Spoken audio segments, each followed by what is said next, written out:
Hi, it's Marco from Moose Marketing and PR, the editor of Punchline magazine. Welcome to Punchline Talks today. I'm with Lynette Barrett. She is the CEO of National Star. Lynette, really lovely to meet you at long last. Nice to meet you. Well, thank you ever so much.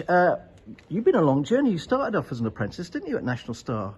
Can you tell us a little bit about that, please? Yeah, absolutely. So my journey started at National Star back in January of 2001, not on an apprenticeship route, but my career started as health and social care, so a facilitator, which is like a care assistant.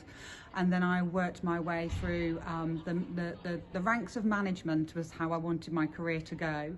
And I'd done some health and social care, so vocational qualifications, and then I did a certificate in management studies. But my apprenticeship journey started in 2018 actually, when I was Chief Operating Officer at that time, and was given an opportunity to do the Senior Leadership Apprenticeship at University of Gloucestershire, which would actually support my potential career ambition at that time to become a CEO.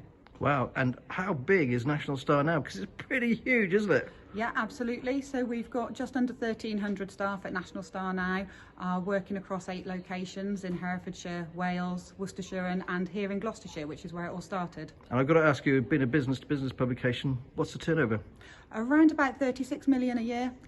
So yeah, it's a significant turnover, but what the charity has coming in goes straight back out on all of the facilities and the support. And our biggest cost is obviously staffing, in terms of making sure that we've got the right specialist staff in place to support our students and residents. Now, it's National Apprenticeship Week this week. How important is it, do you feel, to have this date in the calendar? I think it's really key. I think apprenticeships are really the way forward now. So we've got staff that are on apprenticeships with other providers such as University of Gloucestershire and other training providers as well. And also as an organisation, we've just taken up status as an apprentice employer provider. So we're actually running our own apprenticeships internally as well. And it's a really good way of making sure that, you know, staff are getting the development that they need in a cost-effective way, utilising the levy as a large organisation. Now, you'll be talking later on. What will you be covering just briefly? So the panel later on is made up of myself and Dan Boone, and we will be taking questions and hopefully being able to give answers. And I think a lot of those questions will probably be from people that are considering